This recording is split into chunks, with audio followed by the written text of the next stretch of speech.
සාමාන්‍ය පොලිස් දෙපාර්තමේන්තුවේ යටතේ ලියාපදිංචි අපරාධකරුවන් සහ විවිධ සංවිධානාත්මක අපරාධකරුවන් ඉන්නවා.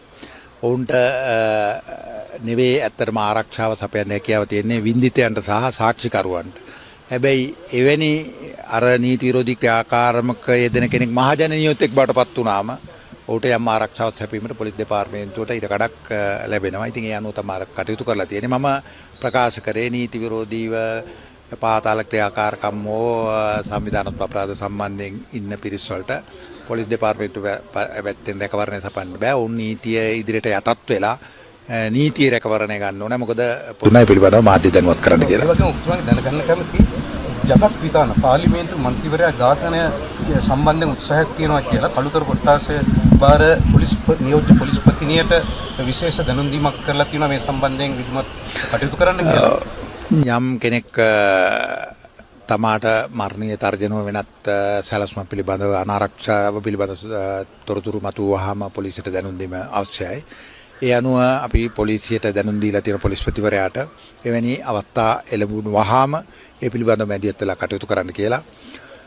විශේෂයෙන් පහුගිය දිනක ප්‍රාදේශීය සභා සභාපතිතුමෙක් ඝාතනයට ලක් වුණා. අපි ගැන කනගාටු පළ කරනවා. ඒ වගේම අපිට අවශ්‍යයි මේ රටේ හැම ජීවිතයක්ම මොන තරාතිරමේ පුද්ගලෙක් වුණත් ජීවිත ආරක්ෂා කරගන්න.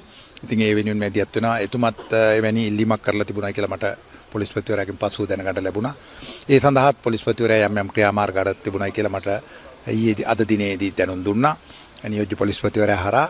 ඉතින් අපි හිතනවා මේ රටේ කවුරු හෝ තර්ජනයට ලක් වෙනවා නම් ඒක දේශපාලන ભેදයකින් තොරව ඒ අයගේ රැකවරණය වෙනුවෙන් මැදිහත් වෙන්න හැම ජීවිතයක්ම අපිට වටිනවා. ඒකේ ජීවිතය එක් අයුරින් තක්සේරු කරන්න හැකියාවක් නැහැ. දේශපාලන අනුව ඒක තෝරන්න හැකියාවක් නැහැ. ඒ හින්දා පොලිස්පතිවරයාට උපදෙස් දීලා තියෙනවා ස්වාධීනව ඒ තීන්දුව తీරන ගන්න කියලා. ඒක හැම වෙලාවෙම පොලිස්පතියා කරමින් ඉන්න පොලිස්පතිවරයා ඒක කරමින් ඉන්නවා. ඒකට අවශ්‍ය උපදෙස් දීලා තියෙන්නේ. මොකද අපි දේශපාලන මැදිහත් වීමක් ඒ කාරණා කෙරෙහි අනුගමනය කරන්නේ නැහැ. හරි. ඒතකොට අමුතුවෙන් විශේෂම දැනගන්න අපි පාර්ලිමේන්තුවේ සංවාදය දැක්කා. එතෙන්දී විපක්ෂ නායකතුමා කිව්වා මේ කලින් මාසයකට කලින් ගිය මාසේ 3 වෙනිදා වගේ මට මතක මේ වැලිගම සභාපතිවරයා තමන්ගේ ජීවිතේට යම්කිසි මරණීය තර්ජනයක් තියෙනවා. ඒ නිසා ආරක්ෂාව ඉල්ලා තිබුණා. ඒක නොසලකා හැරීමක් සිදු වුණාද රජයේ පැත්තෙන්?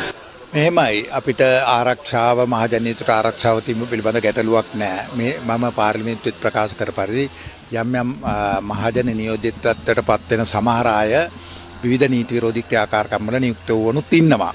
ඒ වගේ අවස්ථාවලදී යම් යම් ගැටලු පැන නගිනවා. ඒ හැර මහජන නියෝජිතෙක් හැටියට කටයුතු කරන කිසි කෙනෙකුට ආරක්ෂාව තිබු පිළිබඳව තර්ජනයක් ඇවිල්ලා නැහැ. ඇත්තටම දැන් ඔබ කියන පරිදි ඒ පිළිබඳව හොයා බලන්න ඕනේ. නමුත් එන තර්ජනයක් සම්බන්ධයෙන් පොලිස්පතිවරයා තමයි දැනුවත් කරන්නේ. ඔහු හැම වෙලාවෙම මේ සඳහා ක්‍රියාමාර්ග ගන්නවා. දැනටපත් විශේෂයෙන් නැගෙනහිර පළාතේ විපක්ෂ මන්ත්‍රීවරුන්ට එවැනි තර්ජනයක් ආවේ. ආරක්ෂාව සපයලා තියෙනවා. මේක දේශපාලනය අනුව කරන වැඩක් නෙවෙයි. අවශ්‍ය හැම අවස්ථාවෙම ඒ තර්ජනය පිළිබඳ සැලකිලිමත් වෙනවා. හැබැයි අපි ඒ වගේම සොයා බැලීමක් කළ යුතු වෙනවා.